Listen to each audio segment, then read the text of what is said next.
To understand this, you have to go back to what young brother here referred to as the house Negro and the field Negro back during slavery. There was two kinds of slaves. There was the house Negro and the field Negro. The house Negro, they lived in the house with master. They dressed pretty good. They ate good because they ate his food, what he left.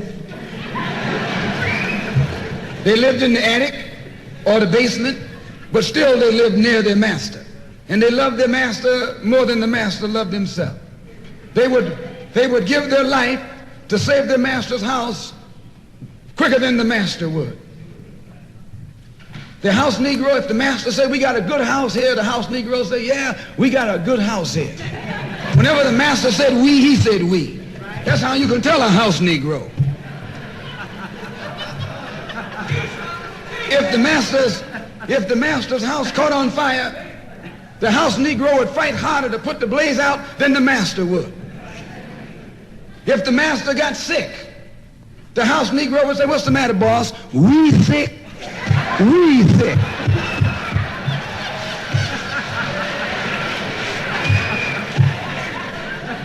He identified himself with his master more than his master identified with himself.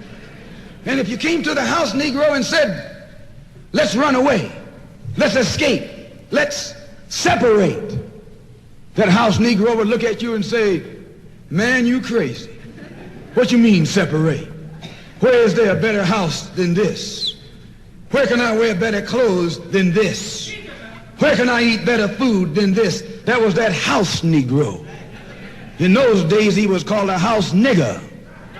And that's what we call him today because we still got some house niggers running around here.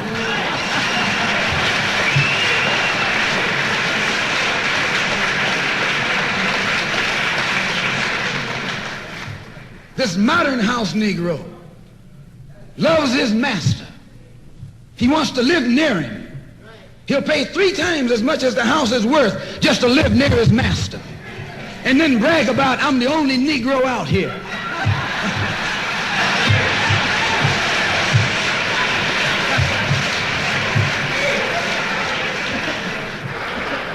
I'm the only one on my job.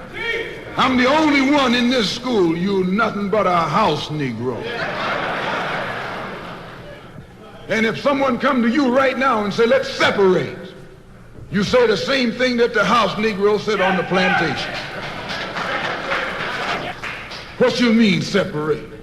From America? This good white man? Where you gonna get a better job than you get here?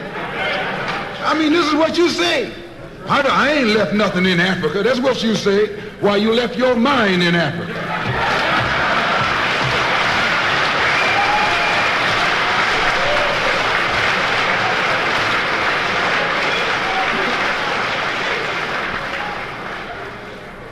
On that same plantation, there was the field Negro. The field Negro, those were the masses. There was always more Negroes in the field than there was Negroes in the house. The Negro in the field caught hell. He ate leftovers. In the house, they ate high up on the hog. The Negro in the field didn't get nothing but what was left of the insides of the hog. They call them chitlins nowadays. In those days, they call them what they were, guts. That's what you were, a gut eater. And some of you all still gut eaters.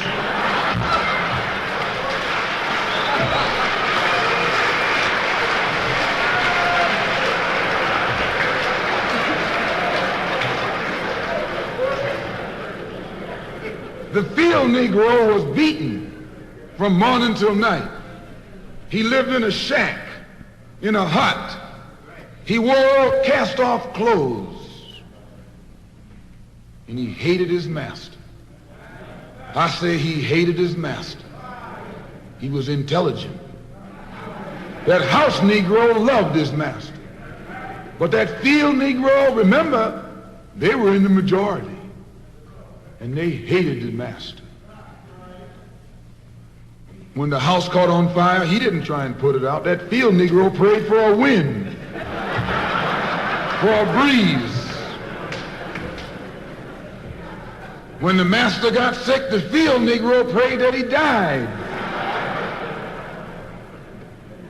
If someone come to the field Negro and said, let's separate, let's run, he didn't say, where are we going? He said, any place is better than here.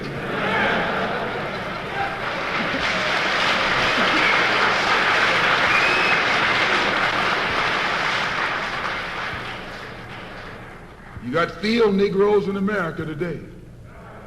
I'm a field Negro. The masses are the field Negroes. When they see this man's house on fire, you don't hear these little Negroes talking about our government is in trouble. They say the government is in trouble.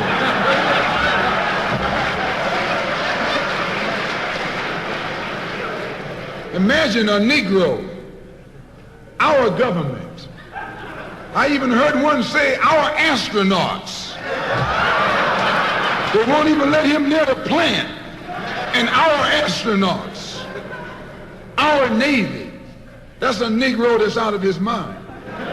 That's a Negro that's out of his mind. Just as the slave master in that day used Tom, the house Negro, to keep the field Negroes in check, the same old slave master today has Negroes who are nothing but modern Uncle Toms, 20th century Uncle Toms, to keep you and me in check, keep us under control, keep us passive and peaceful and nonviolent.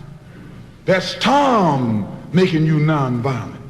It's like when you go to the dentist and the man is going to take your tooth.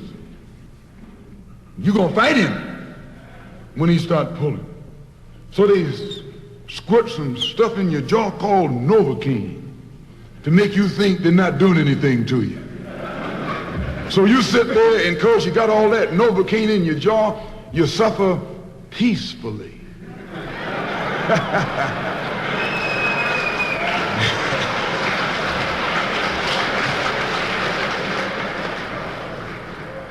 Blood running all down your jaw. And you don't know what's happening because someone has taught you to suffer peacefully. The white man do the same thing to you in the street. When he want to put knots on your head and take advantage of you and don't have to be afraid of you fighting back, to keep you from fighting back, he get these old religious Uncle Toms to teach you and me. They're just like Novocaine, suffer peacefully. Don't stop suffering, just suffer peacefully. As Reverend Cleave pointed out, let your blood flow in the streets. This is a shame. Around here, and I'm out 8 in the mall, dog. Clock 2 around here, what you do around here? And you know I keep my tool around here. My act a fool around.